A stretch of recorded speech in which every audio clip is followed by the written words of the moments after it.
언니가 그 모양이니까 형부가 나한테 빠진 거지 뭐. 내가 왜 미안해야 해? 다 자업자득이지. 제 남편 무릎 위에 올라앉은 친동생이 까르르 웃으며 내뱉은 말이었습니다. 부모 없이 제가 친딸처럼 키워온 여동생이었죠. 하지만 제가 출장을 떠난 사이 두 사람은 제 통장에서 1억을 한 푼도 남김없이 빼내고는 사랑의 도피를 떠나버렸습니다. 거실 바닥에 쓰러져 흐느끼는 그때 9살 딸이 말했어요. 엄마, 걱정 마. 내가 해결했어. 며칠 뒤 어린 딸아이가 어떻게 두년놈들을 울부짖게 만들었는지 지금부터 그 통쾌한 이야기를 시작합니다. 구독과 좋아요 버튼 꾹 눌러주시면 여러분의 하루에 행운이 가득하길 기도드릴게요. 안녕하세요. 저는 40대 강은영이라고 해요. 어디서부터 어떻게 풀어야 할지 막막한 이야기 하나를 오늘 꺼내볼까 하는데요. 제 피를 나눈 친동생이 제 남편과 손잡고 제 통장에 들어있던 1억을 깡그리 빼서 도망친 이야기거든요. 그것도 며칠 후 제 9살 난 어린 딸이 두 사람을 무릎 꿇려 울게 만든 이 기막힌 사연을요. 막장 드라마에서나 나올 법한 이야기라고요? 저도 그렇게 생각했어요. TV에서 그런 장면 나오면 에이, 저런 게 어디 있어 하고 채널을 돌려버렸거든요. 그런데 그게 제 인생에 진짜로 벌어질 줄, 그것도 제 청춘 다 바쳐 키워낸 그 동생이 그 칼을 쥐고 있을 줄 누가 상상이나 했겠어요. 이야기를 제대로 풀어드리려면 시간을 한참 거슬러 올라가야 하는데요. 제 청춘이라는 단어는 글쎄요, 제 사전에는 아예 존재하지도 않았던 것 같아요. 제가 고등학교 2학년이 되던 해 부모님이 매일같이 그릇을 집어 던지며 싸우다가 결국 갈라서셨거든요. 두 분 다 각자 새로운 사람을 만나 짐을 챙겨 떠나시는데 저랑 11살짜리 동생 지연이만 단칸방에 덩그러니 남겨졌죠. 그날 밤 컴컴한 방 한구석에서 동생이 제 옷자락을 꽉 쥐고 흐느끼던 그 작고 차가운 손의 감촉을 저는 지금도 잊지 못해요. 언니, 엄마 아빠 안 와? 나 배고파. 그 작은 입에서 흘러나온 한마디에 저는 동생을 끌어안고 속으로 다짐했죠. 내 인생이 어떻게 망가지든 이 아이만큼은 부모 없는 자식 소리 안 듣게 키우겠다. 손가락질 받지 않게 번듯하게 길러내겠다고요. 그때 제 나이 18이었으니까 지금 생각하면 참 어렸어요. 그 어린 게 뭘 안다고 어른 흉내를 그렇게 냈는지 모르겠어요. 그날 이후로 저한테 꿈이라거나 대학이라는 단어는 아주 먼 나라 말이 되어버렸어요. 친구들이 야간 자율학습 끝나고 떡볶이 사 먹으러 갈 때 저는 동생 저녁밥 챙겨주려고 불이 나게 집으로 뛰어갔고 친구들이 수능 문제집 펼칠 때 저는 졸업하자마자 일할 공장 자리부터 알아봤거든요. 졸업식 다음 날 작업복 사이즈를 가늠하며 가방끈을 영영 놓아버린 거죠. 낮에는 전자부품 공장에서 납땜을 하고 저녁이면 동네 고깃집으로 달려가 새벽까지 불판을 닦았어요. 손가락에 물집이 잡혀 터지고 허리가 끊어질 듯 욱신거려도 동생이 환하게 웃으며 언니 다녀올게 하고 손 흔들 때면 그깟 고단함은 눈 녹듯이 사라지더라고요. 남들 캠퍼스에서 미팅이다 동아리다 하며 청춘을 만끽할 때 저는 머리에 기름 냄새 잔뜩 묻힌 채 가계부에 10원 단위까지 적어가며 살았습니다. 화장품 하나 사는 것도 사치라 여겼고 옷은 시장에서 10,000원짜리만 골라 입었죠. 그래도 동생만큼은 남들 입는 거 다 입히고 학원도 빠짐없이 보냈어요.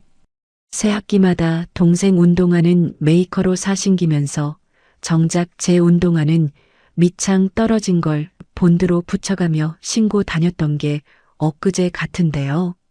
그렇게 10년 넘게 제 20대를 통째로 갈아 넣었더니 동생이 무사히 4년제 대학에 들어가 평범한 회사원으로 자리를 잡더라고요.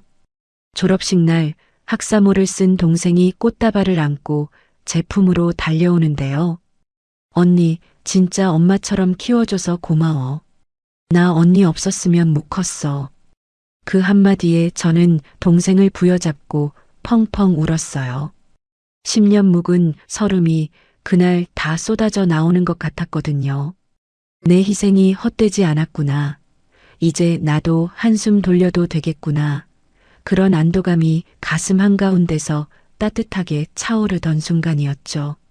그때 동생의 그 눈물이 진심이었는지 연기였는지 지금은 도무지 알 수가 없지만요. 동생이 자기 몫을 하며 독립할 무렵 제게도 봄날이 오긴 오더라고요. 거래처 공장에서 부품 납품하러 갔다가 우연히 마주친 지금의 남편 박성우. 키가 큰 사람도 아니었고 돈이 많은 사람도 아니었는데요. 어딘가 모르게 사람을 편안하게 만드는 무던한 구석이 있는 남자였어요. 무엇보다 제가 동생을 키우며 살아온 지난 세월을 듣더니 눈물을 글썽이며 제 손을 꼭 잡아주더라고요. 은영아, 너 진짜 대단한 사람이야. 이제 짐 좀 내려놔. 내가 옆에 있어줄게. 그 따뜻한 한마디에 저는 그만 무장해제가 돼버렸어요. 평생 누군가에게 기대본 적이 없었던 제가 처음으로 이 사람한테는 좀 기대도 되겠다 하고 마음을 열어버린 거죠. 우리는 친척 몇 분만 모시고 조용한 결혼식을 올렸고 이듬해 세상 그 무엇과도 바꿀 수 없는 보물, 딸 수민이를 품에 안았어요. 부모 없이 자라며 텅 비어있던 제 마음 한구석이 남편이라는 사람과 수민이라는 아이로 빈틈없이 꽉 채워지는 기분이었어요. 가정이 생기고 나니까 저는 이전보다 더 악착같이 살았어요. 남편이 받아오는 월급만으로는 서울 하늘 아래에서 우리 수민이한테 부족함 없이 해주기엔 어림없었거든요. 무엇보다 저는 제 딸한테만큼은 절대로 가난의 굴레를 물려주고 싶지 않았어요. 부모 없이 떨던 그 단칸방의 추위를 내 새끼한테는 단 한순간도 느끼게 하고 싶지 않았으니까요. 그래서 낮에는 동네 마트에서 캐셔로 일하고 저녁이면 식당 홀서빙을 뛰고 주말이면 새벽 청소 알바까지 뛰면서 그야말로 몸이 부서져라 돈을 모았어요. 커피 한 잔 사 마시는 것도 아까워서 보온병에 믹스커피 타다니던 시절이었죠. 그렇게 몇 년을 피땀 흘린 끝에 저는 통장 3개에 총 1억이라는 돈을 모으는데 성공했어요. 첫 번째 통장은 우리 수민이 대학 갈 때 등록금 걱정 없이 보내주려고 만든 수민이 통장이었고요. 두 번째 통장은 가족 누군가 갑자기 아프거나 사고가 났을 때 쓸 비상금 통장. 그리고 마지막 세 번째 통장은 제가 평생 가슴에 품고 있던 유일한 꿈, 작은 반찬 가게 하나 차리고 싶다는 그 소박한 소원이 담긴 내각의 통장이었어요. 통장 하나하나에 제 손때가 묻고 제 새벽잠이 녹아있고 제 평생이 고스란히 박혀있는 셈이었죠. 밤늦게 두탕 세탕을 뛰고 파김치가 되어 집에 들어오면 안방 문을 살그머니 열어보는 게 제 유일한 낙이었어요. 새근새근 잠든 남편 옆에서 작은 입을 오물거리며 자고 있는 수민이의 얼굴을 들여다보고 있으면 그 모든 피곤이 거짓말처럼 사라졌거든요. 주말이면 동생 지연이가 조카 보러 왔다며 놀러와서 수민이랑 거실에서 까르르 웃으며 뒹굴었죠. 남편이랑 동생도 친남매처럼 허물없이 어울려서 같이 치킨도 시켜 먹고 같이 영화도 봤어요. 부모님의 따뜻한 울타리 없이 자란 저한테 그 풍경은 그 어떤 비싼 보석보다 더 눈부신 보물이었습니다. 통장에 차곡차곡 쌓이는 잔고를 들여다볼 때마다 저는 속으로 그랬어요. 이제 우리 네 식구 진짜 꽃길만 걸으면 되겠다. 남편과 동생, 그리고 우리 수민이. 이 세 사람만 있으면 저는 세상에서 제일 부자라고 굳게 믿었거든요. 제가 세상에서 가장 행복하고 운 좋은 여자라고 정말 그렇게 자만하며 살았던 거예요. 저는 왜 몰랐을까요? 그 완벽해 보이던 우리 집이 사실은 썩어 문드러진 동아줄에 간신히 매달려 있던 허상이었다는 것을. 그 동아줄을 가장 안쪽에서부터 갉아먹고 있던 두 마리 쥐가 다름 아닌 제가 가장 사랑하고 가장 믿었던 두 사람이었다는 것을요. 그때의 저는 정말이지 꿈에도 알지 못했답니다. 지금 와서 돌이켜보면 분명히 징조라는 게 있었어요. 사람이 미련하면 천벌을 받는다고 하잖아요. 저는 그 미련함의 끝판왕이었던 것 같아요. 눈앞에서 빨간불이 깜빡거리고 있는데도 그게 우리 집을 태워 먹을 화재경 보인 줄도 모르고 그냥 야경 보듯이 흘려버렸으니까요. 우리 집 현관문 비밀번호는 동생 지연이도 알고 있었어요. 가족인데 뭐 어떠냐는 생각이었죠. 동생은 퇴근길에 불쑥 들러서 제가 끓여둔 김치찌개에 밥 한 그릇 뚝딱 비우고 가기도 하고요. 주말이면 형부랑 같이 수민이 데리고 키즈카페에 다녀오겠다며 아이 손을 잡고 나서기도 했어요. 그 모습이 어찌나 든든하던지 저는 회사 야근이 잡혀도 마음이 놓이더라고요. 제 동생이고 제 남편이니까 이 세상에서 가장 안전한 두 사람한테 제 아이를 맡기는 거니까 그렇게 굳게 믿었거든요. 그런데 어느 순간부터 이상한 기류가 흐르기 시작했어요. 처음엔 진짜 별거 아닌 것들이었어요. 제가 야근 마치고 현관문을 따고 들어서면 거실에서 깔깔거리던 두 사람의 웃음소리가 약속이라도 한 듯 뚝 하고 끊어지는 거예요. 남편은 괜히 텔레비전 리모컨을 만지작거리며 시선을 피했고 동생은 머리를 한번 쓸어 넘기더니 언니 왔어? 하면서 부자연스럽게 자리에서 일어났죠. 그 어색한 침묵 사이로 분명히 뭔가가 제 옆을 쓱 스쳐 지나가는 느낌이 들었어요. 저만 모르는 어떤 공기 같은 거요. 그게 한두 번이 아니었어요. 어느 날은 제가 야식으로 라면을 끓이려고 주방에 들어가는데 식탁에 앉아있던 두 사람이 화들짝 놀라며 잡고 있던 손을 황급히 떼는 거예요. 저는 그걸 보고도 어머, 둘이 또 무슨 비밀 얘기했어? 하면서 웃어넘겼어요. 동생이 언니 흉봤어. 어쩔 거야. 하면서 너스레를 떨고 남편도 따라 웃는데 그 웃음 끝이 어딘가 모르게 어색하게 흩어지는데도 저는 못 본 척했죠. 가족이잖아요, 가족. 그 두 글자가 제 눈에 거대한 안대를 씌워주고 있었던 거예요. 그 서늘한 균열을 가장 먼저 알아챈 건 9살 난 우리 수민이었어요. 어른인 저보다 더 어른 같은 우리 딸. 그날도 저는 늦은 저녁 설거지를 하느라 고무장갑을 끼고 있었는데 수민이가 제 등 뒤로 살그머니 다가와서 옷자락을 살짝 잡아당기더라고요. 작은 손가락에서 전해지는 그 조심스러운 떨림이 지금도 손등에 느껴지는 것 같아요. 엄마, 아빠랑 이모 좀 이상해. 저는 고무장갑 낀 손을 멈추고 아이 쪽으로 몸을 굽혔어요. 수민이 눈동자가 평소답지 않게 진지하게 가라앉아 있었거든요. 이상하다니? 이모가 우리 수민이 혼냈어?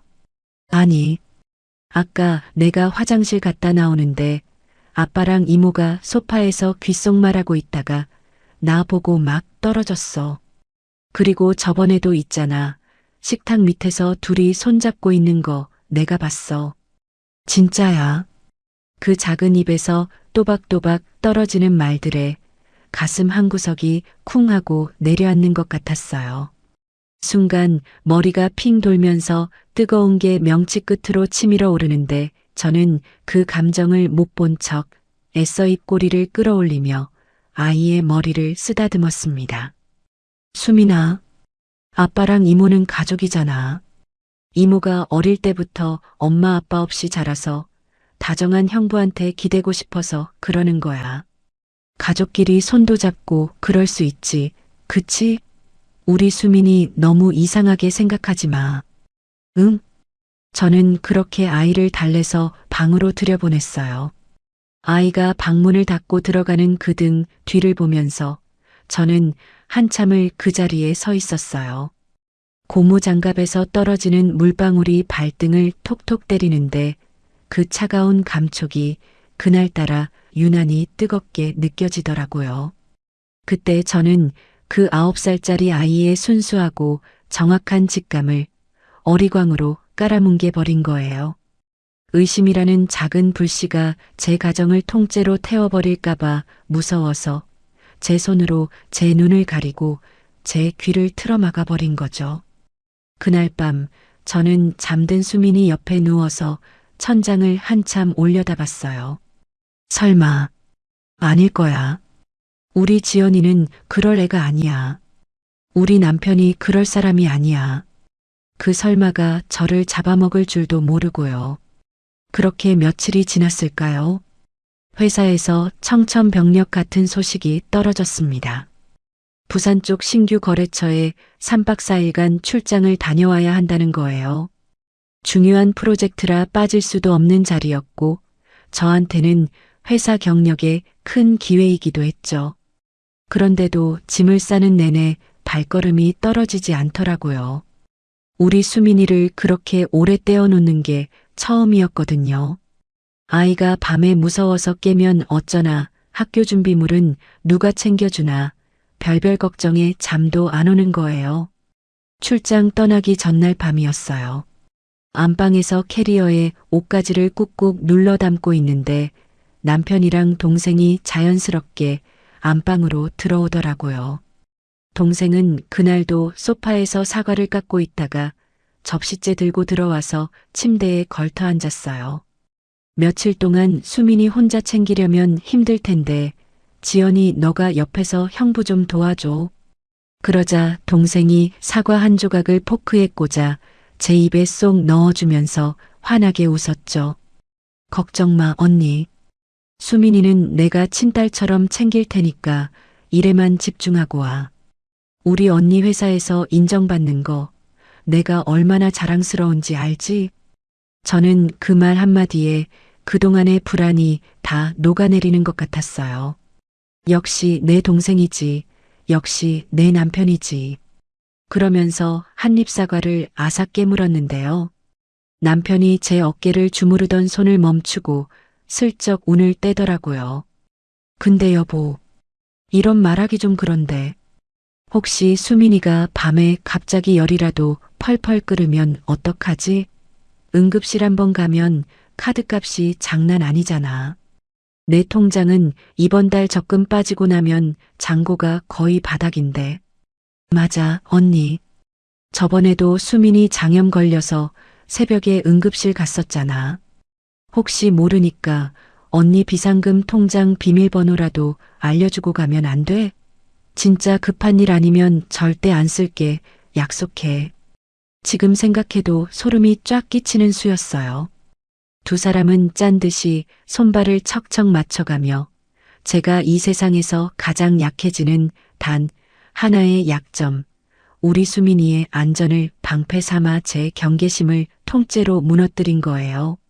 아이가 한밤중에 응급실에 실려갈지도 모른다는 그 한마디가 제 머릿속을 새하얗게 비워버리더라고요.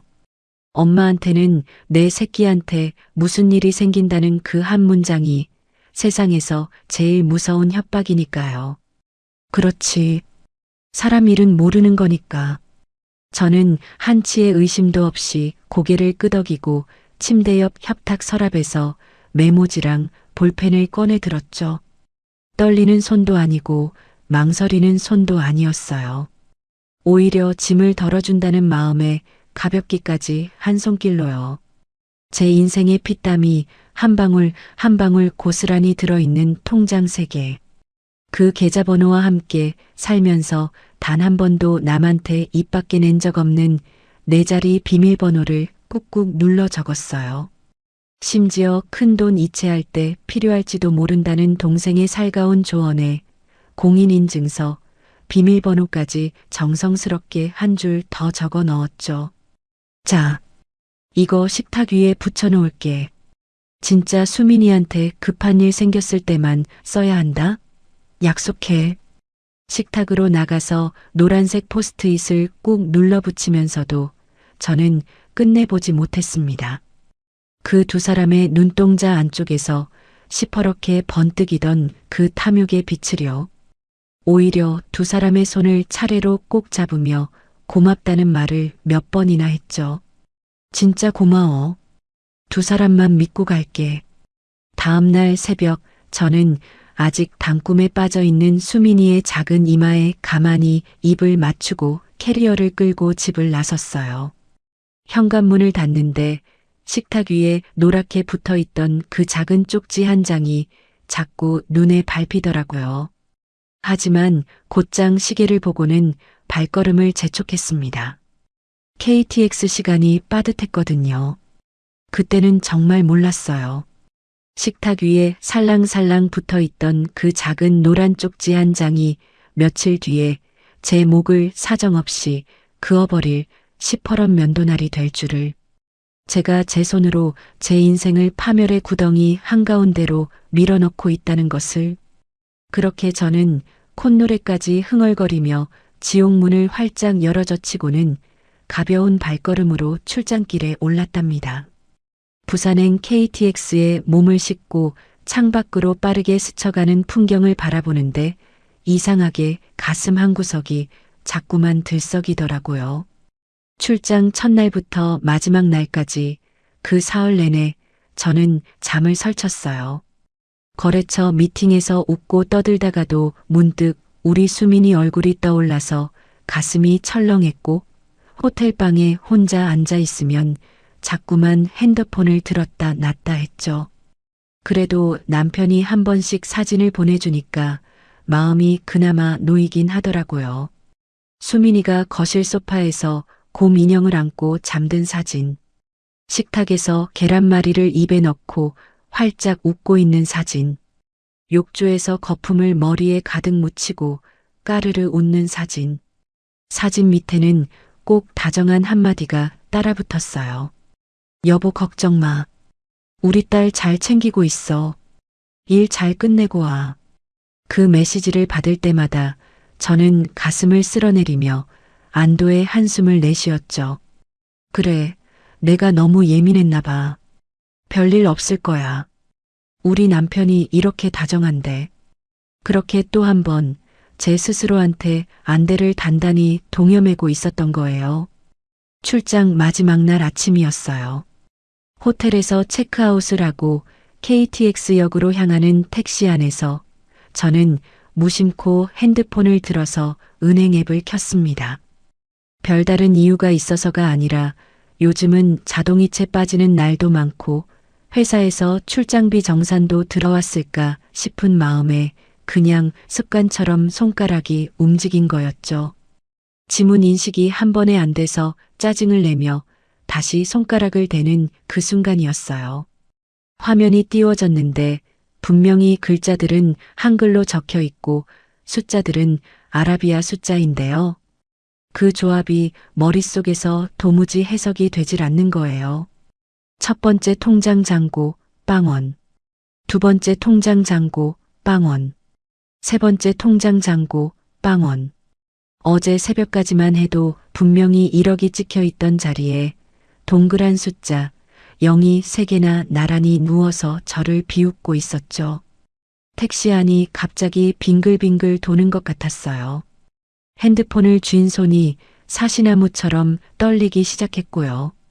입에서 마른 침이 꼴깍 넘어가는데 그 침이 식도를 타고 내려가는 게 칼로 그어지는 것처럼 따끔거리더라고요. 저는 거래 내역 버튼을 미친 듯이 눌렀어요. 어제 오후 2시, 어제 오후 3시, 1시간 간격으로 마치 누군가 시간 맞춰 작업하듯이 제 통장 세계에서 돈이 한 푼도 남김없이 빠져나가 있었어요. 그것도 ATM 인출 한도까지 칼같이 채워가면서요. 기사님, 죄송한데 빨리 좀 가주세요. 빨리요. 제 목소리가 저도 못 알아들을 만큼 떨리고 있었습니다. 기사님이 백미러로 저를 힐끔 쳐다보시면서 손님 괜찮으세요?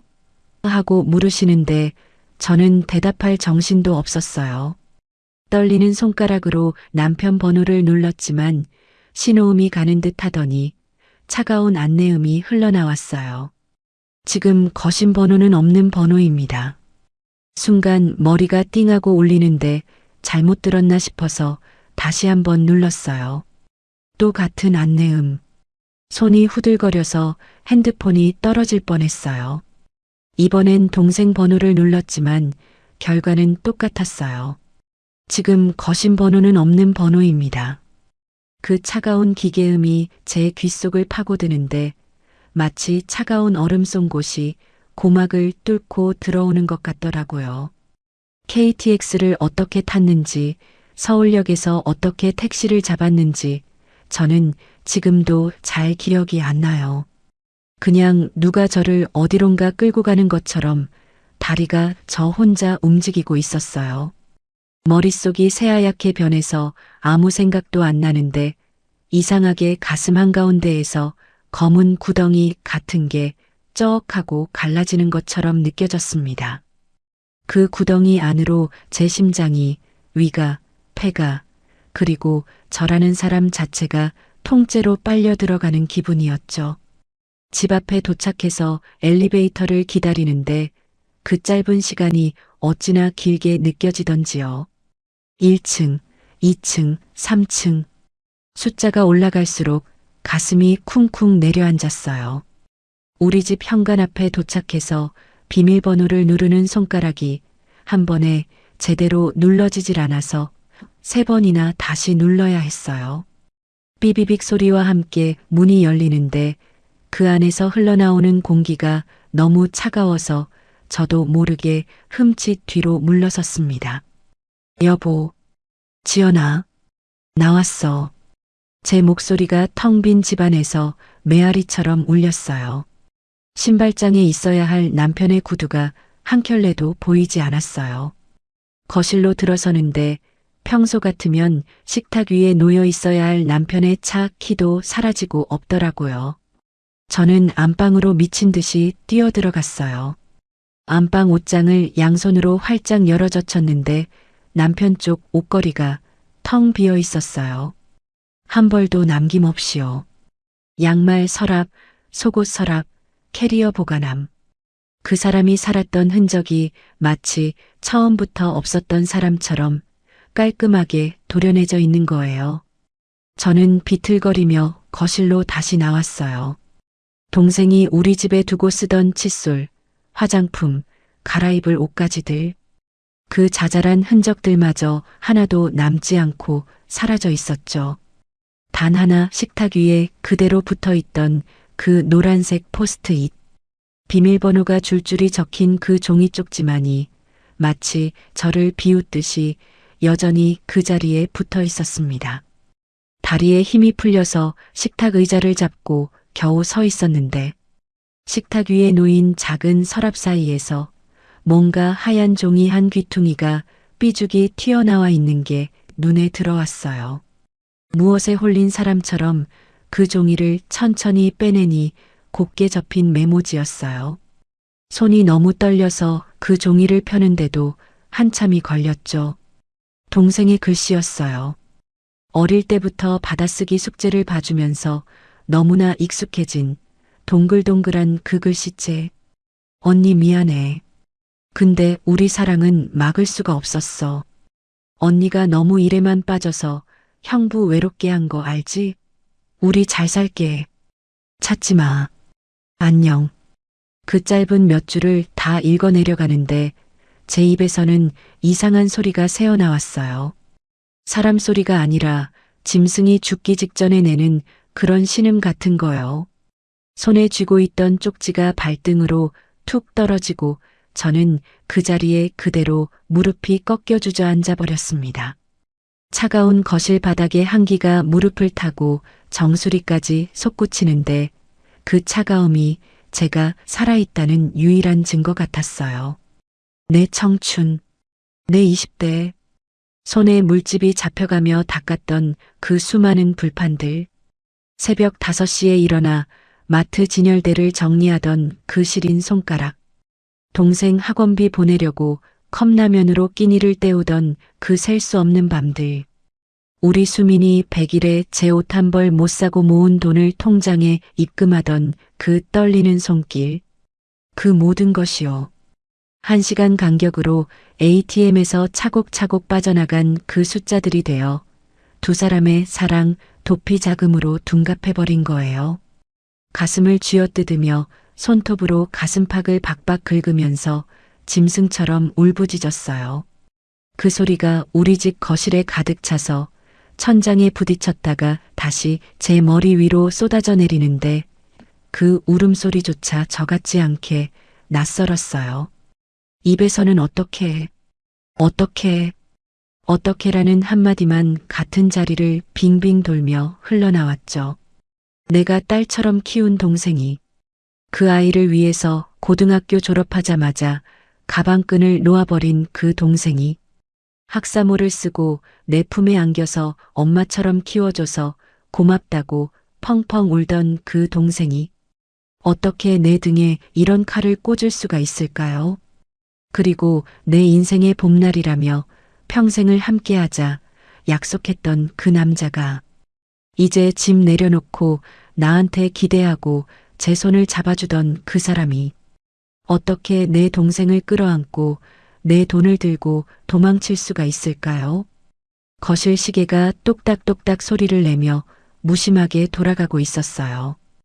햇살이 베란다 창을 통해 거실 바닥까지 길게 들어와 있는데 그 햇살 한 줄기가 마치 누군가 저를 향해 던진 조롱처럼 따갑게 느껴졌죠.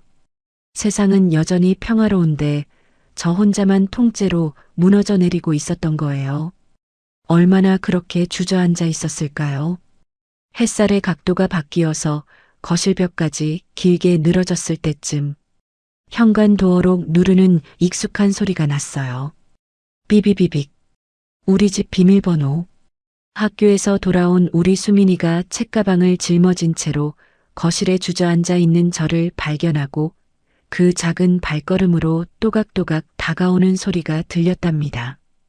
작은 발소리가 점점 가까워지더니 제 옆에서 멈췄는데도 고개를 들 힘조차 없어서 그냥 바닥만 바라보고 있는데 분홍색 양말이 제 시야에 들어왔어요. 우리 수민이가 좋아하는 발등에 토끼 그림이 그려진 그 양말이었죠. 엄마. 그 작은 목소리가 들리는 순간 저는 또 한 번 가슴이 무너져 내렸어요. 우리 수민이한테, 이 9살짜리 어린 것한테 엄마의 이런 꼴을 보이고 싶지 않았거든요. 저는 황급히 손등으로 눈물을 훔치며 고개를 들었어요. 그런데 우리 수민이의 얼굴이 평소처럼 학교 다녀왔다고 제잘거리는 그 얼굴이 아니더라고요. 책가방을 맨 채로 저를 가만히 내려다보고 있는 그 작은 얼굴에는 놀라움도 두려움도 없었습니다. 마치 이런 광경을 이미 예상하고 있었다는 듯이 차분하게 가라앉은 눈빛으로 저를 바라보고 있는 거예요. 9살짜리 아이의 눈빛이 그렇게 깊을 수가 있나요? 그 작은 눈동자 안에 얼음보다 더 깊은 무언가가 들어차 있었습니다. 수민이는 천천히 책가방을 내려놓더니 제 옆에 쪼그리고 앉았어요. 그러고는 제 어깨에 작은 손을 살며시 얹는데 그 따뜻한 손바닥의 온기가 어찌나 작은지 그런데도 어찌나 묵직한지요. 저는 그 손을 끌어안고 또다시 와락 울음을 터뜨렸습니다. 수민아 엄마 어떡해. 수민아. 저는 아이를 끌어안고 제 가슴팍에 얼굴을 묻으며 흐느꼈어요. 우리 수민이한테 어떻게 설명해야 할지, 아빠가 이모랑 도망갔다는 그 끔찍한 말을 어떻게 꺼내야 할지 막막해서 더 미친 듯이 눈물이 쏟아지더라고요. 그런데 우리 수민이가 제 등을 토닥토닥 두드려주는 거예요. 마치 자기가 엄마이고 제가 아이인 것처럼요. 엄마, 울지 마. 그 한마디가 어찌나 또렷한지 제가 흐느낌을 잠깐 멈추고 아이를 내려다봤어요. 우리 수민이가 제 눈을 똑바로 마주보면서 아주 차분하게 말하더라고요. 엄마, 내가 다 찍어놨어. 순간 제가 잘못 들었나 싶었어요. 눈물이 그렁그렁한 눈으로 아이를 멍하니 쳐다봤죠. 우리 수민이가 자기 옷소매로 제 눈물을 닦아주면서 다시 한번 또박또박 말했어요. 엄마, 내가 다 찍어놨다고. 아빠랑 이모, 내가 다 봤어. 아이가 자리에서 일어나더니 자기 방으로 뚜벅뚜벅 걸어 들어가는 거예요. 저는 무슨 영문인지도 모른 채 아이의 뒷모습만 멍하니 쳐다보고 있었죠. 잠시 후 우리 수민이가 한 손에 뭔가를 꼭 쥐고 다시 나왔어요.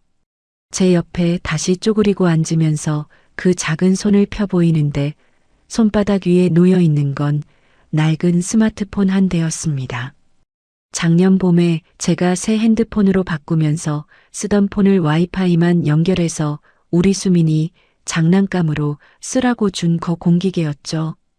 게임 다운받아서 놀라고 유튜브 보라고 줬던 그 낡은 폰이 우리 수민이의 작은 손바닥 위에 놓여 있는 거예요. 수민아, 이게 뭐야? 이게 왜? 제 목소리가 떨려서 말이 제대로 나오지 않더라고요. 우리 수민이는 그 작은 손가락으로 화면을 톡톡 누르며 차분하게 설명하기 시작했어요. 내가 저번에 엄마한테 말했잖아. 아빠랑 이모 이상하다고. 근데 엄마가 안 믿어주니까 내가 직접 보여주려고 거실 화분 뒤에 숨겨놨어. 카메라 켜놓고 저는 그 자리에서 숨이 멎는 줄 알았어요. 9살짜리 아이가 그 작은 머리로 무슨 생각을 어떻게 한 걸까요? 어른들이 거짓말하니까 엄마가 자기 말을 안 믿어주니까 직접 증거를 잡아서 보여주겠다는 그 마음을요. 그 어린 것이 혼자서 얼마나 무서웠을까요? 얼마나 외로웠을까요? 그 생각을 하니까 또다시 눈물이 쏟아져 나왔어요. 수민이가 동영상 폴더를 열자 하루치, 이틀치, 사흘치 영상이 차곡차곡 쌓여 있더라고요. 제가 출장 가 있던 그 사흘 내내 우리 수민이는 매일 아침마다 화분 뒤에 그 폰을 숨겨놓고 밤에 잠들기 전에 꺼내서 충전하기를 반복했던 거예요.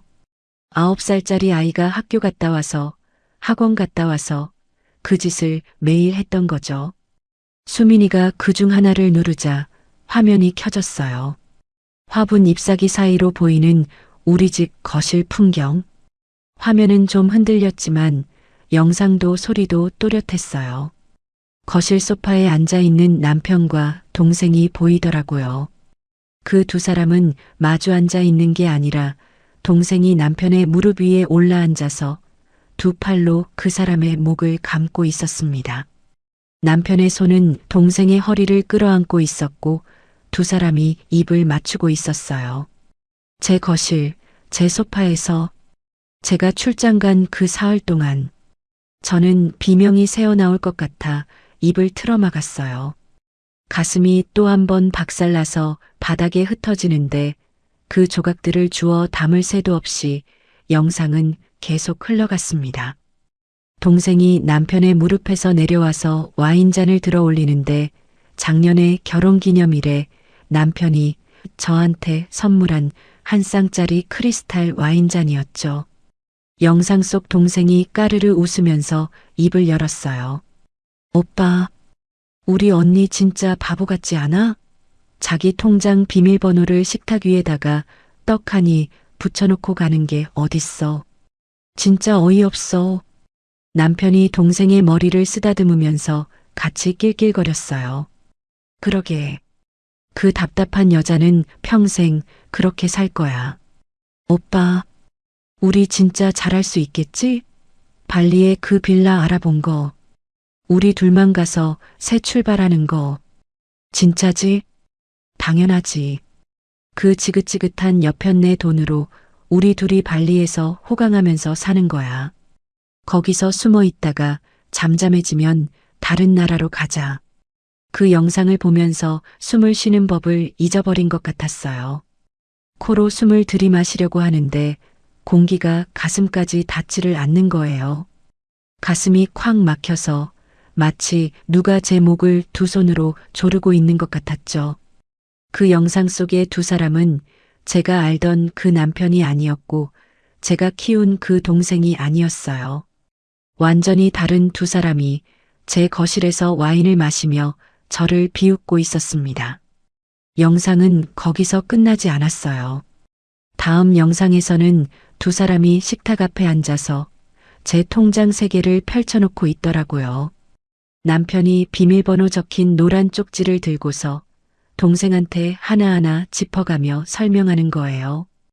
ATM 인출 한도가 얼마니까 몇 시간 간격으로 빼야 한다느니, 어느 은행 어느 지점을 돌면 CCTV가 덜 잡힌다느니, 그 돈을 어떻게 환전해서 어떻게 들고 나갈 거라느니, 그 치밀한 작전 회의가 통째로 녹화되어 있었습니다.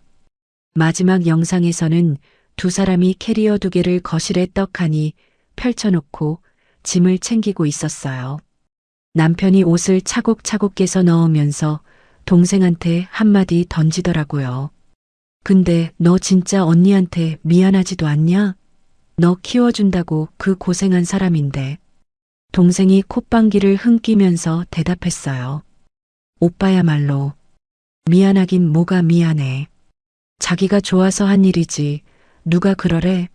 그리고 언니는 그렇게 일밖에 모르니까 오빠한테 차인 거잖아. 자업자득이지. 제가 키운 동생의 입에서 나온 그 말 한마디가 그 아이를 위해 갈아 넣은 제 인생을 자업자득 내 글자로 뭉개버리는 그 잔인한 한마디가 제 마지막 숨통을 끊어놨어요. 그 순간 제 안에서 그동안 그 아이를 향해 묶어두었던 가족이라는 이름의 그 질긴 동아줄이 뚝 하고 끊어지는 소리가 들려왔습니다. 저는 영상을 멈추고 그 낡은 핸드폰을 두 손에 꼭 쥐었어요. 그러고는 수민이를 다시 한번 끌어안았죠. 이번에는 신기하게도 울음이 나오지 않았어요. 방금 전까지 본물 터지듯 쏟아지던 그 눈물이 누가 수도꼭지를 꽉 잠가버린 것처럼 뚝 끊겨버렸죠. 그 대신 가슴 한가운데에서 시퍼렇고 차가운 무언가가 천천히 차오르기 시작했어요. 마치 깊은 호수의 한겨울 얼음물 같은 그런 차가움이요. 수민아, 이거 진짜 우리 수민이가 다 찍은 거야? 제 목소리가 방금 전과는 다르게 가라앉으니 수민이가 고개를 끄덕이면서 작은 입술을 깨물더라고요. 엄마, 미안해. 찍지 말 걸 그랬나? 아니야, 우리 딸. 수민이가 엄마 살린 거야. 엄마 진짜 살린 거야. 저는 그 작은 어깨를 양손으로 꼭 잡고 까만 눈동자를 똑바로 들여다보면서 제 안에 차오르는 그 차가운 결심을 한자 한자 새겨 넣듯이 말했죠. 엄마 이제 안 울 거야. 엄마 진짜 강한 엄마 될 거야. 우리 수민이 봐. 수민이가 엄마보다 더 야무지잖아. 엄마도 수민이처럼 야무진 엄마 될 거야. 수민이가 그제야 환하게 웃었어요. 그 작은 입꼬리가 올라가는 걸 보면서 저는 자리에서 일어났어요. 방금 전까지 후들거리며 주저앉아 있던 그 다리가 거짓말처럼 단단해져 있었어요. 식탁 위에 붙어 있던 그 노란 포스트잇을 손으로 뜯어내 손바닥 안에서 꾹꾹 구겨버렸죠. 그 작은 종이가 손 안에서 부서지는 감촉은 몇십 년 묵은 제 미련이 함께 부서지는 소리 같았습니다. 이제 울 시간은 끝났어요. 다음 차례는 저 두 사람한테 제가 흘린 눈물의 100배, 1000배를 돌려받을 시간이었답니다. 저는 수민이를 안방 침대에 눕히고 이불을 덮어주고 그 작은 얼굴에 손을 한참 얹고 있었어요. 우리 딸이 얼마나 무서웠을까. 그 사흘 동안 화분 뒤에 폰을 숨겨놓으면서 아이 혼자 얼마나 마음 졸였을까.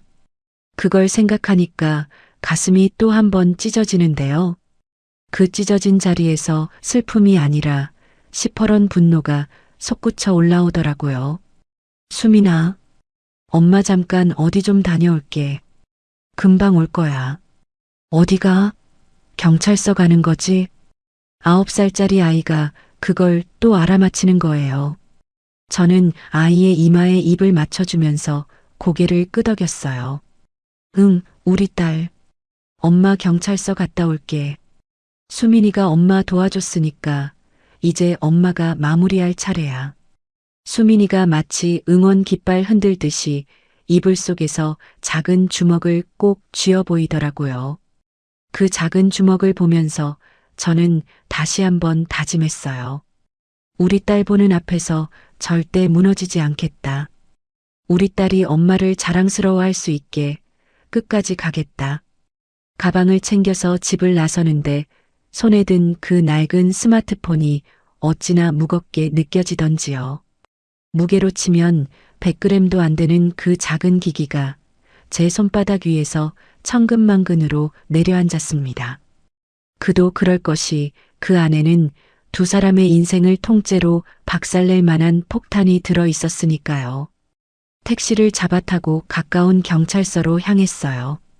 차창 밖으로 스쳐가는 풍경이 평소랑 똑같은데 이상하게 제 눈에는 모든 게 새까만 흑백 영화처럼 보이더라고요. 색이라고는 한 톨도 안 묻어 있는 그런 세상. 다만 제 가슴 한가운데에서만 시퍼런 불씨 하나가 차갑게 타오르고 있었죠. 경찰서에 도착해서 안내 데스크로 걸어가는데 다리가 후들거리지도 않고 목소리가 떨리지도 않더라고요. 신기할 정도로 차분한 목소리로 제가 말했어요. 고소장 접수하러 왔습니다. 사기, 횡령, 절도, 그리고 간통입니다. 당직 형사님이 저를 한번 쳐다보더니 빈자리로 안내해 주셨어요.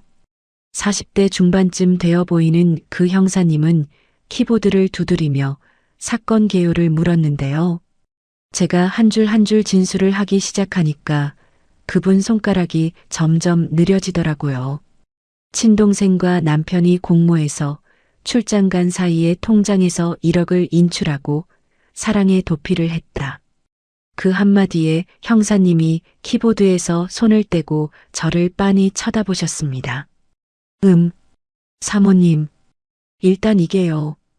가족 간의 문제로 분류되면 경찰이 적극적으로 수사하기가 좀 애매한 부분이 있어요. 특히 부부 사이의 재산은 공동재산으로 보는 경우가 많아서, 그리고 동생분도 정황상 합의된 인출로 보일 수 있어서 저는 그 말이 끝나기를 기다렸어요.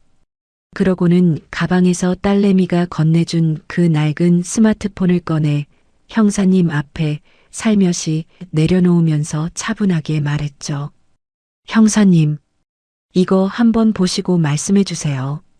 제가 출장 간 사흘 동안 제 9살짜리 딸이 화분 뒤에 숨겨놓고 찍은 영상입니다. 두 사람이 사전에 모의해서 통장 비밀번호를 빼낸 정황이고요. 돈을 어떻게 인출해서 어디로 도망갈지까지 다 들어 있습니다.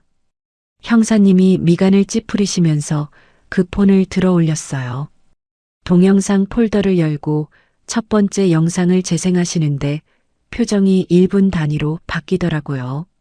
처음에는 무덤덤하게 보시다가 2분쯤 지나니까 눈이 동그래지시고 5분쯤 지나니까 입을 떡 벌리시고요. 영상 한 편이 끝났을 때 그분이 저를 보면서 한마디 하셨어요. 사모님, 이거 진짜 따님이 찍은 거 맞으세요? 9살이요? 예. 제 딸이 찍은 거 맞습니다. 형사님이 동료 형사들을 부르시더니 그 후로 경찰서 안이 갑자기 분주해지기 시작했어요. 두 번째 영상, 세 번째 영상이 차례로 재생되는 동안 주변에 모인 형사 4~5분이 영상을 함께 들여다보면서 혀를 끌끌 차셨습니다. 이야, 이거 빼박이네. 1억이면 단순 가족 분쟁이 아니라 명백한 사기 횡령이지. 이런 짓 하고 어디까지 도망갈 수 있다고 생각한 거야. 이 사람들이. 처음에 난색을 표하시던 그 형사님이 영상을 다 보고 나서는 저한테 진지하게 말씀하셨어요. 사모님, 이거 충분히 수사 들어갈 사안입니다. 영상 증거가 워낙 명확하고 범행모의 정황이 그대로 녹화돼 있어서요. 바로 통신 조회랑 카드 사용 내역 추적 들어갈게요. 그리고 출국 금지 신청부터 바로 진행하겠습니다. 두 사람 어디로 도망갔는지 금방 잡힐 겁니다. 저는 그제야 한숨을 길게 내쉬었어요. 9살 수민이의 작은 손길이 어른들의 그 더러운 짓을 통째로 뒤집어 놓은 거예요. 그 사실이 새삼스럽게 가슴을 울렁이게 만들었답니다. 집으로 돌아오는 길에는 비가 부슬부슬 내렸어요.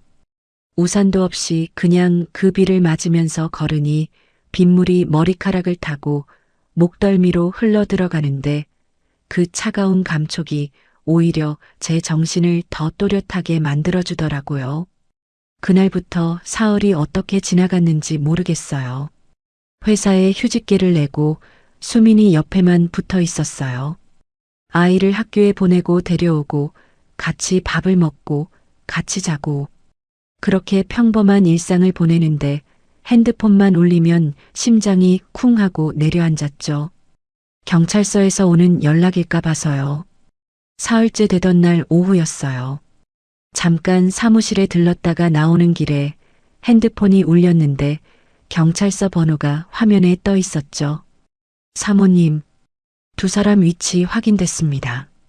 제주도 서귀포에 있는 어느 오션뷰 호텔이고요.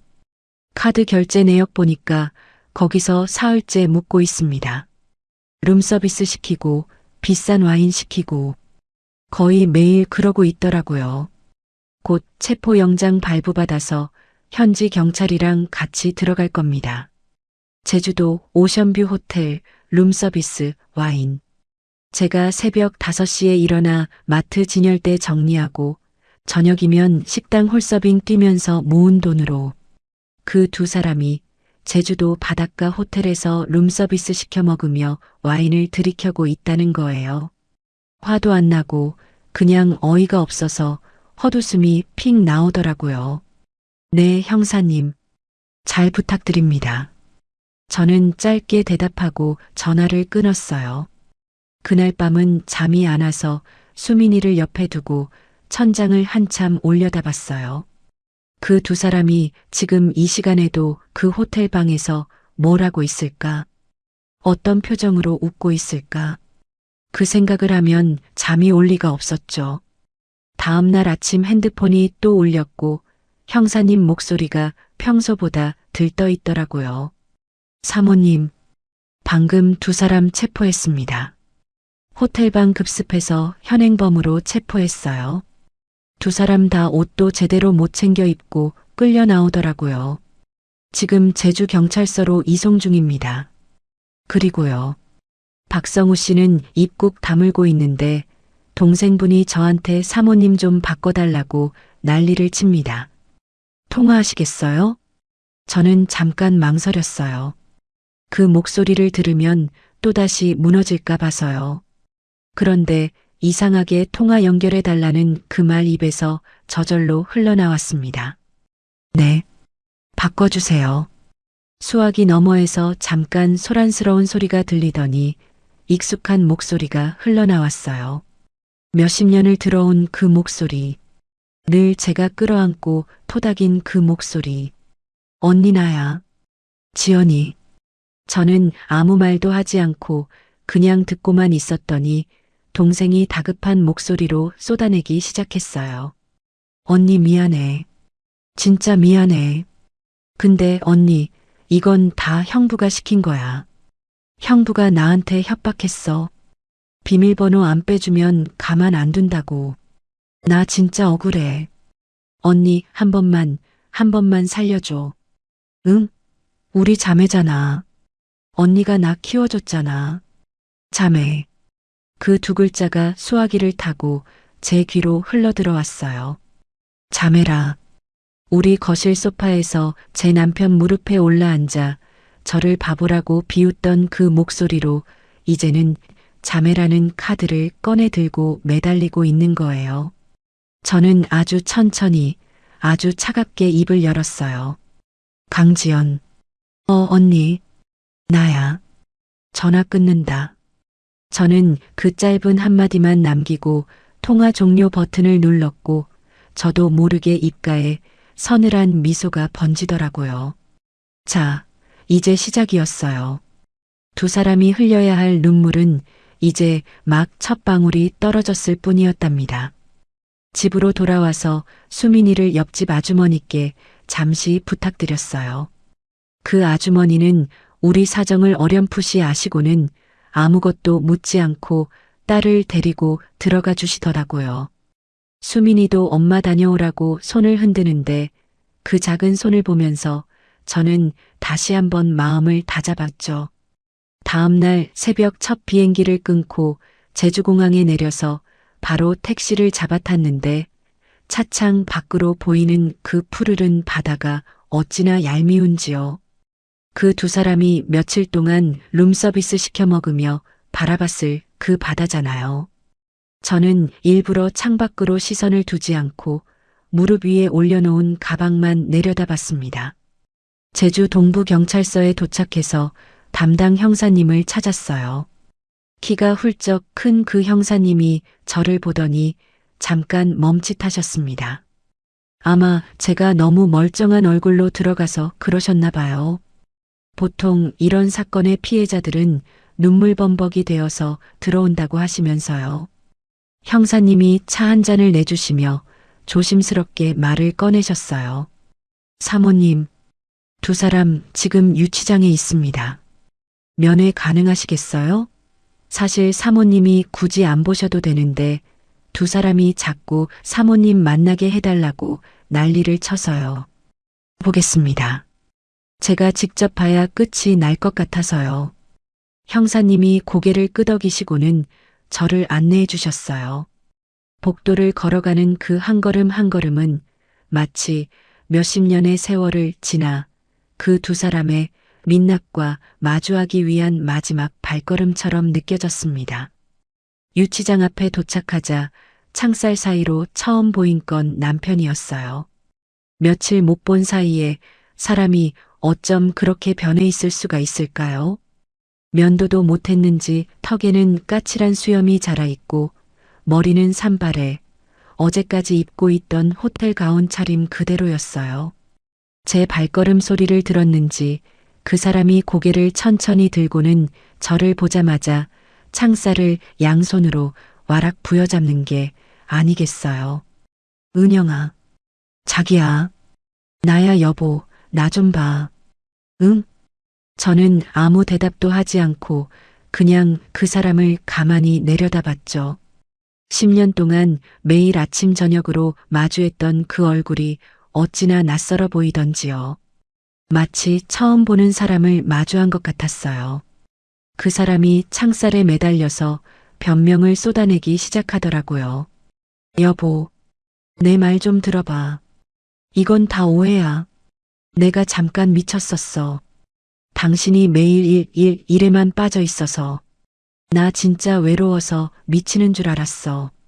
처제가 자꾸 옆에 와서 위로해 주니까 잠깐 정신이 나갔던 거야. 돈도 내가 빼라고 시킨 게 아니야. 처제가 다 알아서 한 거야. 진짜야, 여보. 한 번만 믿어줘. 외로웠다. 저는 그 단어만 한 번 따라했어요. 그 사람이 제 입에서 그 단어가 나오니까 희망을 봤다는 듯이 더 빠르게 말을 쏟아내더라고요. 맞아, 여보. 외로웠어. 당신이 새벽 5시에 나가서 밤 10시에 들어오는데 내가 어떻게 안 외로워. 나도 사람인데. 그러니까 여보, 이번 한 번만 용서해줘. 응? 우리 수민이 봐서라도 내 딸을 입에 올리다니요. 자기 친딸을 무기로 쓰면서까지 빠져나가려는 그 비열함을 보며 제 안에 마지막 남아있던 미련 한 톨까지도 통째로 타버렸습니다. 저는 가방에서 노란 봉투 하나를 꺼내 그 사람 앞에 들이밀면서 아주 차분한 목소리로 말했죠. 이혼 서류. 합의 이혼은 안 해. 재판으로 갈 거야. 위자료랑 재산 분할, 그리고 양육권 전부. 한 푼도 안 남기고 받아낼 거야. 그 사람 얼굴이 새파랗게 질리더니 창살을 잡고 있던 손이 스르륵 풀리면서 그 자리에 무릎이 꺾여 주저앉았습니다. 여보, 그러지 마. 응? 우리 10년이야, 10년. 나도 잘못한 거 알아. 무릎 꿇고 빌게. 진짜 잘못했어. 한 번만. 잘 들어. 박성우. 너는 외로워서 그랬다고? 나는 그럼 안 외로웠을 것 같아? 새벽 5시에 일어나 마트 진열대 정리할 때, 식당에서 손님들 진상 부릴 때, 새벽에 청소 알바 끝나고 첫 차 기다릴 때. 내가 외롭지 않았을 것 같아? 근데 나는 너랑 수민이가 있어서 버텼어. 너는 나랑 우리 수민이가 있는데도 못 버텼고, 그게 너랑 나의 차이야. 저는 그 말만 남기고 돌아섰어요. 등 뒤에서 그 사람이 여보 하고 부르는 소리가 들렸지만 한 번도 돌아보지 않았습니다. 다음 칸 유치장 앞에 도착하니 동생이 그 안에 있었어요. 저를 보자마자 동생은 마치 기다렸다는 듯이 무릎부터 꿇더라고요. 머리를 풀어 헤친 채로 두 손을 모아 빌면서 흐느끼기 시작했죠. 언니 나 진짜 잘못했어. 언니가 나 키워준 거 다 알지. 내가 어릴 때 언니 옷자락 잡고 울던 거 다 기억나? 언니가 나 학교 보내려고 새벽에 일하러 나가던 거 다 기억나? 그런 언니한테 내가 어떻게 해. 내가 미쳤어. 언니 형부가 자꾸 꼬셨어. 형부가 나한테 사랑한다고, 언니랑 헤어지고 너랑 살고 싶다고. 그래서 내가 흔들렸어. 한 번만 용서해줘. 응? 저는 그 동생을 가만히 내려다봤어요. 단칸방에서 제 옷자락을 쥐고 배고프다고 울던 그 어린아이의 얼굴 위로 며칠 전 영상 속에서 본 그 얼굴이 겹쳐졌습니다. 우리 거실 소파에서 와인잔을 들고 우리 언니 진짜 바보 같지 않아? 하고 까르르 웃던 그 얼굴이요. 그 두 얼굴이 한 사람의 얼굴이라는 게 도무지 믿기지 않았지만 그게 현실이었죠. 강지연. 언니. 내가 너 10살 때부터 키웠지. 너 학교 보내려고 내 대학 포기했고, 너 학원비 보내려고 내 청춘 다 갈아 넣었고, 너 시집 보낼 돈까지 따로 모으고 있었어. 너 그거 알아? 동생이 고개를 푹 숙이면서 어깨를 들썩였어요. 흐느낌이 점점 커지더라고요. 근데 너는 언니가 바보 같다고 비웃었지? 그것도 내 남편 무릎 위에 앉아서. 그 영상 내가 다 봤어. 우리 수민이가 다 찍어놨거든. 동생이 그 말에 고개를 번쩍 들었어요. 눈동자가 흔들리는 게 창살 너머로도 보이더라고요. 자기가 무슨 짓을 했는지, 그 영상에 뭐가 담겨 있는지 그제야 머리에 그려진 모양이었어요.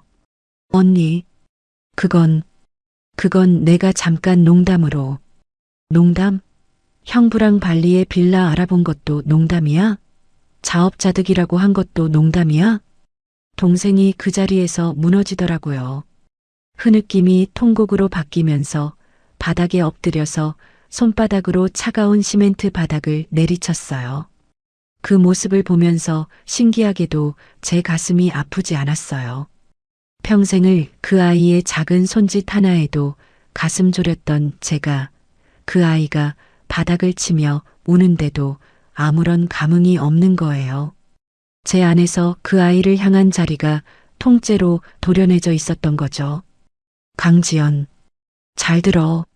너는 더 이상 내 동생 아니야. 우리 부모님이 떠나신 그날 밤, 내가 너 끌어안고 한 약속이 있었어. 너 절대 외롭게 안 키운다고. 부모 없는 자식 소리 안 듣게 한다고. 그 약속 이제 끝났어. 오늘로 끝났어. 너는 이제 나한테 그냥 남보다 못한 사람이야. 저는 가방에서 또 다른 봉투를 꺼냈어요. 그 안에는 동생을 상대로 한 손해배상 청구 서류가 들어 있었죠. 횡령한 돈 전액, 위자료, 그리고 정신적 피해 보상까지요. 한 푼도 안 봐줄 거야. 네가 식당에서 하루 종일 설거지를 하든 공장에서 박스를 나르든 평생 갚아. 내가 너 키운 세월이 얼마짜리였는지 네가 똑똑히 알게 해줄게. 동생이 창살에 매달리면서 언니, 언니 하고 절규했지만 저는 이미 돌아서 있었어요. 복도를 걸어 나오는데 등 뒤에서 들려오는 그 통곡 소리가 마치 라디오에서 흘러나오는 남의 사연 같았어요. 제 일이 아닌 것 같은 그런 묘한 거리감이 느껴졌죠. 경찰서를 나와서 공항으로 향하는 택시 안 차창 너머로 제주의 푸른 바다가 다시 보였어요. 이제 그 바다가 더 이상 얄밉지 않았어요. 오히려 후련하더라고요. 비행기에 올라타서 좌석에 앉는데 가방 안에서 핸드폰이 진동했어요. 수민이한테서 온 문자였어요. 엄마 나 옆집 아줌마랑 떡볶이 먹고 있어. 엄마 기다릴게. 저는 그 문자를 한참 들여다보고 짧게 답장을 보냈죠. 우리 딸, 엄마 이제 갈게. 우리 둘이서 진짜 잘 살아보자. 비행기가 활주로를 달려 하늘로 떠오르는데 창밖으로 점점 작아지는 제주도를 내려다보면서 저는 속으로 다짐했어요. 이제부터가 진짜 시작이라고요. 두 사람을 법정에 세우는 것까지가 제 마지막 임무라고요. 가슴속에 그 시퍼런 불씨가 이제는 활활 타오르는 불길이 되어 있었답니다. 제주에서 돌아온 그날부터 재판 당일까지 시간이 어떻게 흘러갔는지 잘 기억이 안 나는데요. 회사에 사정을 말씀드리고 단축 근무를 시작했고 변호사 사무실을 들락거리면서 증거 자료를 정리하고 진술서를 다듬고 또 다듬었습니다. 매일 밤 수민이를 재우고 나면 저는 거실 식탁에 앉아서 그 두 사람이 저한테 했던 모든 짓을 잊지 않으려고 한 줄 한 줄 적어 내려갔죠. 법정에 서서 단 한마디도 흔들리지 않으려고요. 재판 당일 아침이 밝았어요. 저는 평소에 입지 않던 짙은 남색 정장을 꺼내 입었어요. 머리는 단정하게 묶고 화장은 옅게 했죠. 거울 앞에 서서 제 모습을 한번 들여다봤는데 며칠 사이에 살이 좀 빠지긴 했어도 어디 한 군데 흐트러진 데가 없더라고요. 수민이가 등굣길에 저를 한번 올려다보더니 그 작은 손으로 제 손을 꼭 잡으면서 말했어요. 엄마, 멋있어. 우리 엄마가 세상에서 제일 멋있어. 그 한마디를 가슴에 새겨넣고 법원으로 향했어요. 법원 앞에 도착해서 변호사님과 합류하는데 정문 쪽에서 익숙한 두 사람의 뒷모습이 보였어요. 우리 남편이었던 사람과 동생이었던 사람. 두 사람 모두 호송차에서 막 내려서 수갑을 찬 채로 법정으로 끌려 들어가고 있더라고요. 한때는 제 거실에서 같이 밥을 먹던 두 사람이 죄수복을 입고 끌려가는 그 모습을 차창 너머로 가만히 바라봤어요. 더 이상 가슴이 출렁이지도 않고 그냥 남의 풍경을 보는 것 같았어요. 법정에 들어서니까 양쪽 변호사들이 자리를 잡고 앉아 있었어요. 저쪽은 변호사가 2명이었어요. 남편 쪽 변호사 1명, 동생 쪽 변호사 1명. 두 사람이 서로 따로 변호인을 선임한 거예요. 그게 무슨 뜻인지 저는 단번에 알아챘죠. 한 배를 탔던 두 사람이 이제 서로 살겠다고 상대를 물어뜯기 시작했다는 신호였거든요. 재판이 시작되고 검사님이 공소사실을 낭독했어요. 사기, 횡령, 그리고 부정한 행위로 인한 위자료 청구까지. 죄목이 하나씩 호명될 때마다 두 사람의 어깨가 움찔움찔 떨리는 게 보이더라고요. 특히 동생은 고개를 푹 숙인 채로 손수건만 만지작거리고 있었어요. 한때는 화려한 원피스를 입고 우리 집 거실 소파에 비스듬히 앉아있던 그 모습은 어디로 가고 며칠 사이에 머리는 푸석푸석해지고 얼굴은 핏기 한 점 없이 누렇게 떠 있었어요. 먼저 입을 연 건 남편 쪽 변호사였어요. 그 변호사가 자리에서 일어나더니 아주 능청맞은 목소리로 변론을 시작하더라고요. 존경하는 재판장님, 본 피고인 박성우는 이 사건의 주범이 아닙니다. 본 피고인은 처제인 강지연 씨로부터 지속적인 유혹과 정신적 압박을 받아왔습니다. 강지연 씨가 먼저 박성우 씨에게 접근하여 가정을 파탄내고 통장 비밀번호를 빼내자고 적극적으로 제안한 정황이 있습니다. 본 피고인은 가정에 충실하고자 했으나 처제의 집요한 유혹에 결국 무너진 피해자에 가깝습니다. 순간 동생이 고개를 번쩍 들면서 남편을 쏘아보더라고요. 눈에 핏대가 서는 게 방청석에서도 보일 정도였어요. 동생 쪽 변호사도 가만히 있지 않았죠. 자리에서 벌떡 일어나더니 책상을 한번 탁 치면서 반박하기 시작했어요. 재판장님, 지금 박성우 측 변호인의 주장은 명백한 사실 왜곡입니다. 강지연 씨는 박성우의 강압에 못 이겨 수동적으로 동참한 피해자입니다. 박성우는 형부라는 위치를 이용해 의지할 곳 없는 처제에게 정신적, 정서적 지배를 행사했습니다. 통장 비밀번호 인출 또한 박성우의 치밀한 기획하에 이루어진 것이며 강지연 씨는 그저 시키는 대로 움직였을 뿐입니다. 방청석에 앉아있던 저는 그 광경을 멍하니 바라봤어요. 며칠 전까지만 해도 발리에 숨어 있다가 같이 도망가자고 끌어안고 있던 두 사람이 이제는 서로가 주범이라고 손가락질하면서 물어뜯고 있다니요. 사람의 마음이라는 게 이렇게 쉽게 뒤집어질 수 있는 거구나 하는 그 사실에 헛웃음이 픽 나오려는 걸 꾹 참았어요. 재판장님이 미간을 찌푸리며 양쪽을 번갈아 쳐다보셨어요. 그러고는 검사님 쪽을 보면서 한마디 하셨죠. 검사, 양측 주장이 정면으로 엇갈리는데 이걸 입증할 객관적인 증거가 있습니까? 드디어 그 순간이 왔습니다. 제가 이날을 위해서 그 모든 시간을 버텨온 그 순간이요. 검사님이 자리에서 일어나시면서 차분한 목소리로 대답하셨어요. 재판장님, 객관적 증거 있습니다. 피해자의 자녀, 당시 9살이었던 박수민 양이 직접 촬영한 동영상 자료가 있습니다. 사건 발생 직전 사흘간 피해자의 거실에 설치된 카메라에 두 피고인의 범행모의 과정이 그대로 녹화되어 있습니다. 지금 법정에서 재생하겠습니다. 법정에 설치된 대형 스크린에 불이 켜졌어요. 수민이가 화분 뒤에 숨겨놓고 찍은 그 영상이 법정의 모든 사람들이 보는 앞에서 재생되기 시작한 거예요. 화면 속에서 동생이 남편의 무릎 위에 올라앉아 까르르 웃는 장면. 남편이 동생의 허리를 끌어안고 같이 웃는 장면.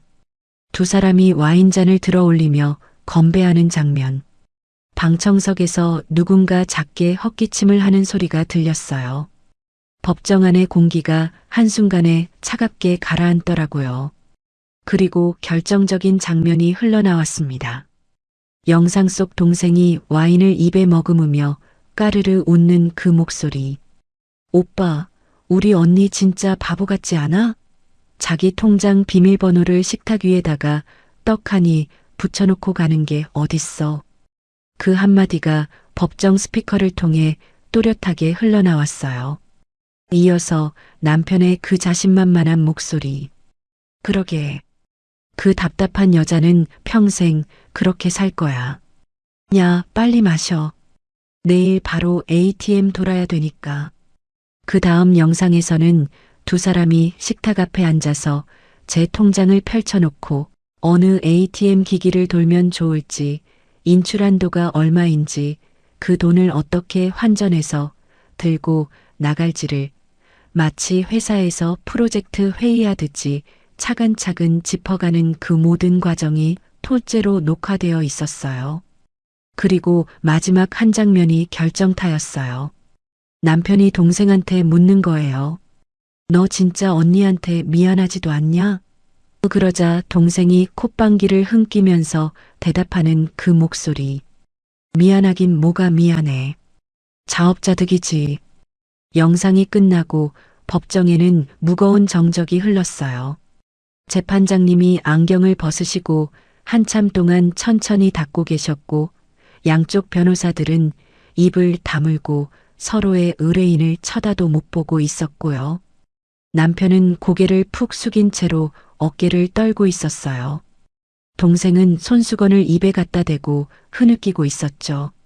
방금 전까지 서로 책임을 떠넘기던 그 기세 좋은 변론은 어디로 가고 두 사람 다 꿀 먹은 벙어리가 되어 있더라고요. 재판장님이 검사 쪽을 보면서 다시 물으셨어요. 이 영상의 진위는 확인됐습니까? 네, 재판장님. 디지털 포렌식을 통해 영상의 촬영 시점, 편집 여부 모두 확인됐습니다. 원본 영상이며 사건 발생 직전 사흘간 연속적으로 촬영된 것이 입증됐습니다. 저는 증인석에 한 번 더 올라가서 그 영상이 딸아이가 직접 찍은 것이며 두 사람의 모든 진술이 거짓이라는 것을 증언했어요. 떨림도 흐느낌도 없는 차분한 목소리로요. 우리 수민이가 화분 뒤에 그 폰을 어떻게 숨겼는지, 왜 숨겼는지, 그 작은 아이가 어른들의 거짓말 앞에서 얼마나 무서웠을지까지 한자 한자 또박또박 진술했습니다. 재판은 그날 하루로 끝나지 않고 몇 차례 더 이어졌죠. 양쪽 변호사들이 마지막까지 형량을 줄여보려고 안간힘을 썼지만 그 영상 앞에서는 무용지물이었어요. 마지막 선고 공판날 재판장님이 판결문을 낭독하시는 목소리가 법정 안에 차분하게 울려 퍼졌습니다. 피고인 박성우는 가정의 일원으로서의 지위를 악용하여 피해자가 출장 중인 틈을 타 처제와 공모하여 거액의 재산을 횡령하였으며 그 과정에서 사전 모의를 주도한 정황이 명확히 드러난다. 가족 간 신뢰를 정면으로 배신한 죄질이 매우 불량하다. 이에 피고인 박성우에게 징역 2년의 실형을 선고한다. 남편이 두 손으로 얼굴을 감싸주면서 그 자리에서 무너지듯 주저앉는 게 보였고 재판장님이 계속 판결을 이어가셨어요. 피고인 강지연은 피해자의 친동생으로서 피해자의 오랜 헌신과 신뢰를 이용하여 범행에 적극 가담하였다. 다만 직접적인 주도 책임은 박성우에게 있다고 판단되어 피고인 강지연에게는 징역 1년에 집행유예 2년 그리고 횡령 금액 전액에 대한 변제 의무를 선고한다. 동생이 그 자리에서 풀썩 무릎을 꿇었어요. 손수건을 떨어뜨리면서 감사합니다. 감사합니다 하고 흐느끼더라고요. 집행유예가 떨어진 게 그렇게 다행이었던 모양이에요. 하지만 변제 의무는 평생을 따라다닐 족쇄였죠.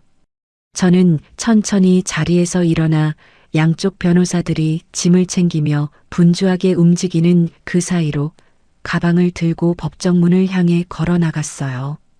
그 한 걸음 한 걸음이 어찌나 가볍던지요. 10년 동안 짊어졌던 결혼이라는 짐이 평생 짊어졌던 자매라는 그 무거운 짐을 그 자리에 내려놓고 나오는 기분이었어요. 법정문을 나오던 그날의 햇살이 어찌나 따뜻했는지요. 그 햇살을 가슴 한가운데로 받아 안으면서 저는 속으로 다짐했어요.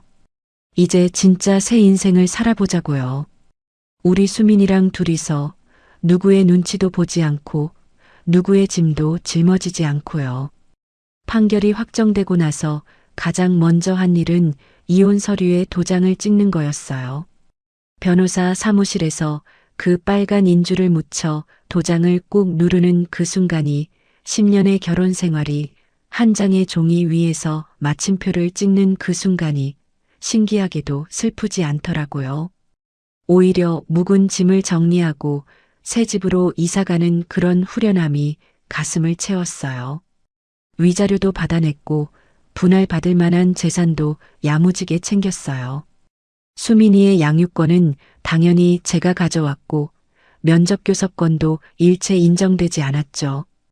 그 사람이 출소한 뒤로 우리 수민이를 만나려면 우리 딸이 성인이 되어 직접 결정할 때까지 기다려야 해요. 그게 우리 수민이를 위한 최선이라고 저는 굳게 믿었답니다. 회수된 돈은 1억의 절반 정도였어요. 두 사람이 호텔에서 룸서비스 시켜 먹으면서 명품 쇼핑하면서 이미 적잖은 돈을 써버렸으니까요. 나머지 금액은 동생이 매달 변제하기로 했고요. 그 돈을 다 받아내려면 10년이고 20년이고 걸리겠지만 저는 그 돈을 받는 게 목적이 아니었어요. 동생이 평생을 자기가 언니한테 무슨 짓을 했는지 매달 통장 이체 명세서를 통해 확인하면서 살게 만드는 것. 그게 진짜 목적이었거든요. 회사에 복직하고 나서 동료들이 따뜻하게 맞아주셨어요. 그동안 사정을 알게 된 부장님이 제 자리에 작은 화분 하나를 올려놓으셨더라고요. 다육이 한 그루였는데 그 작은 잎사귀들이 통통하게 살이 오른 모습을 보면서 저도 모르게 웃음이 났죠. 부장님이 그러시더라고요. 강 차장, 이거 잘 키워봐요. 손이 많이 안 가는 애야. 알아서 잘 큰다고. 손이 많이 안 가는 애. 그 한마디가 어찌나 위로가 되던지요. 저는 그동안 너무 많은 것에 손을 가져갔던 것 같아요. 동생한테, 남편한테 키워주고 챙겨주고 지켜주려고 손을 너무 많이 뻗어서 정작 제 손은 다 갈라지고 굳은 살이 박혀 있는데도 한 번도 제 손을 들여다본 적이 없었거든요. 이제는 좀 손이 많이 안 가도 알아서 잘 크는 그런 인생을 살아보려고요. 동생은 집행유예 기간 동안 식당 주방에서 하루 종일 설거지를 한다고 해요. 강남 어느 큰 식당이라는데 손이 부르트고 허리가 끊어질 것 같은 일을 매일 한다고 하더라고요. 매달 정해진 날짜에 제 통장으로 20만 원이 입금되는데요. 그 적은 금액으로 평생 갚으려면 도대체 몇 년이 걸릴지 계산도 안 되지만 저는 그 통장 잔고가 늘어나는 걸 굳이 확인하지 않아요.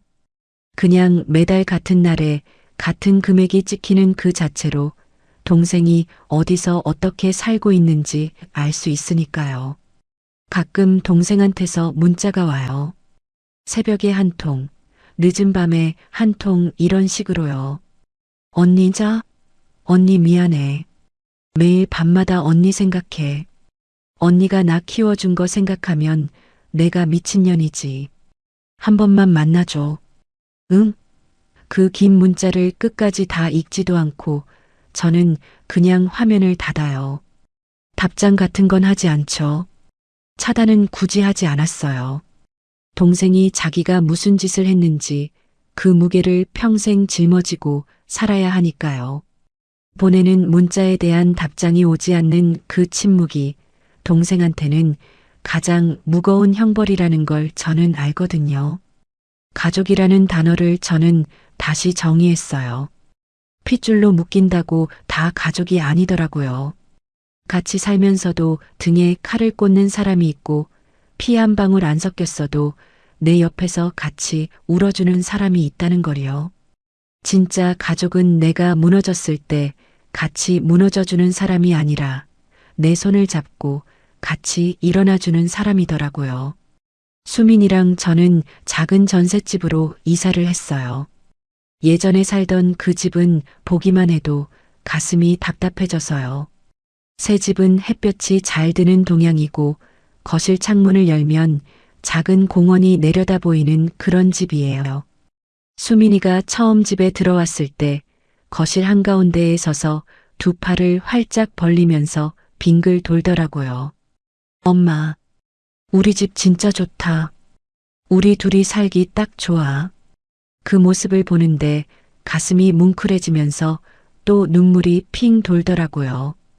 이번엔 슬픈 눈물이 아니라 너무 다행이고 너무 고마워서 흘리는 그런 눈물이었죠. 수민이가 그 일을 겪고도 어떻게 이렇게 밝게 자라줬는지 딸한테 평생 빚진 마음으로 살아가려고 합니다. 이사 온 첫날 밤, 우리 모녀는 거실 바닥에 이불을 펴고 같이 누웠어요.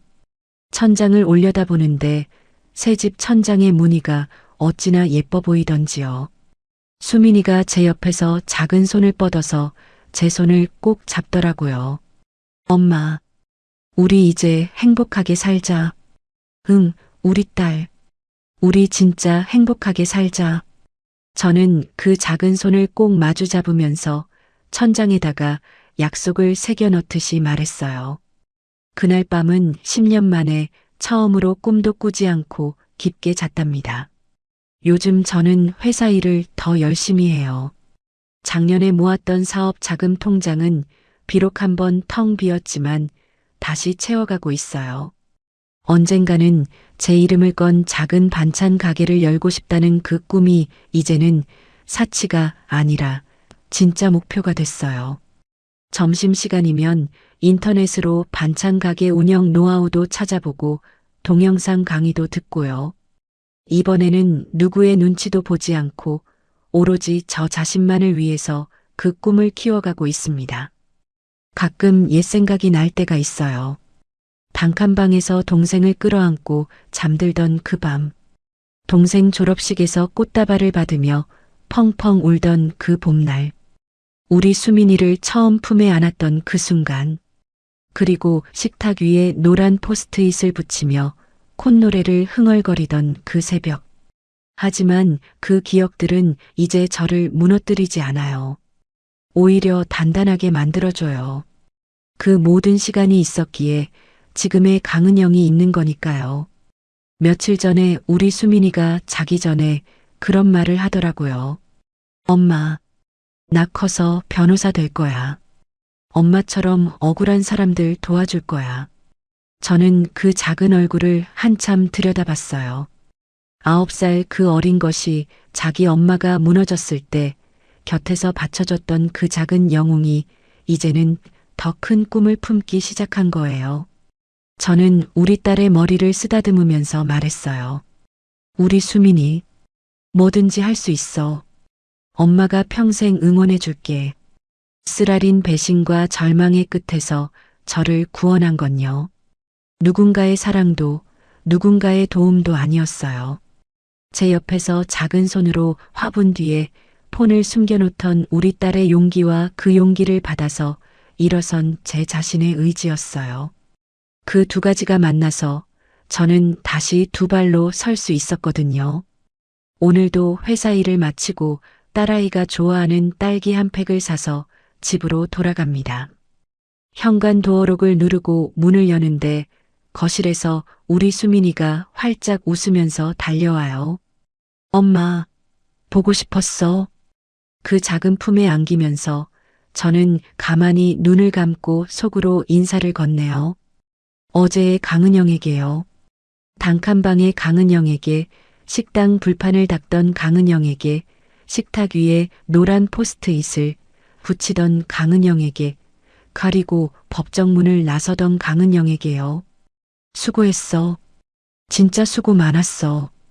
이제부터는 진짜 행복하게 살자. 여기까지 들어주신 여러분, 진심으로 감사드려요. 혹시 지금 이 순간 저처럼 가족이라는 이름 아래에서 혼자 끙끙 앓고 계신 분이 있다면 제가 꼭 드리고 싶은 말이 있어요. 핏줄이라는 이유 하나만으로 무조건 참고 견디는 그 미련함이 그게 누군가에게는 칼이 되어 돌아올 수도 있다는 걸 부디 잊지 말아주세요. 그리고 내 옆에 있는 사람이 진짜 내 편인지 한 번쯤은 가만히 들여다봐 주셨으면 좋겠어요. 여러분도 그 누가 뭐래도 내 인생의 주인공은 나 자신이라는 걸 잊지 마시고요. 진짜 소중한 사람들과 따뜻한 하루하루를 채워가시기를 진심으로 바랄게요. 오늘도 끝까지 함께 해주셔서 다시 한번 감사드려요. 여러분의 내일이 오늘보다 한 뼘 더 환하기를 마음 깊이 응원하겠습니다. 오늘 들려드린 강은영님의 사연, 어떻게 들으셨나요?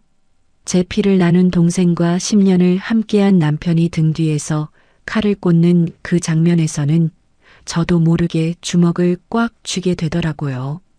특히 9살 딸아이가 화분 뒤에 작은 폰을 숨겨놓고 어른들의 추악한 민낯을 통째로 잡아낸 그 장면에서는 가슴이 뜨거워지면서도 한편으로는 그 어린 것이 얼마나 무서웠을까 싶어서 코끝이 시큰해졌습니다. 친자식처럼 키워준 동생에게 자업자득이라는 말을 들어야 했던 은영님의 그 절망을 듣는 저까지 숨이 턱 막히는 것 같았는데요. 하지만 끝내 무너지지 않고 단단한 경계선을 그어내며 딸과 둘만의 따뜻한 울타리를 지켜낸 그 모습이 진짜 어떤 드라마 주인공보다 더 멋지지 않았나요? 가족이라는 이름이 면죄부가 될 수 없다는 것을 은영님은 온몸으로 보여주셨습니다.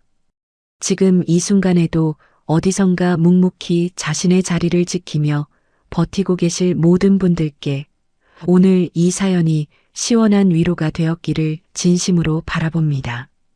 오늘도 끝까지 함께 해주셔서 감사합니다.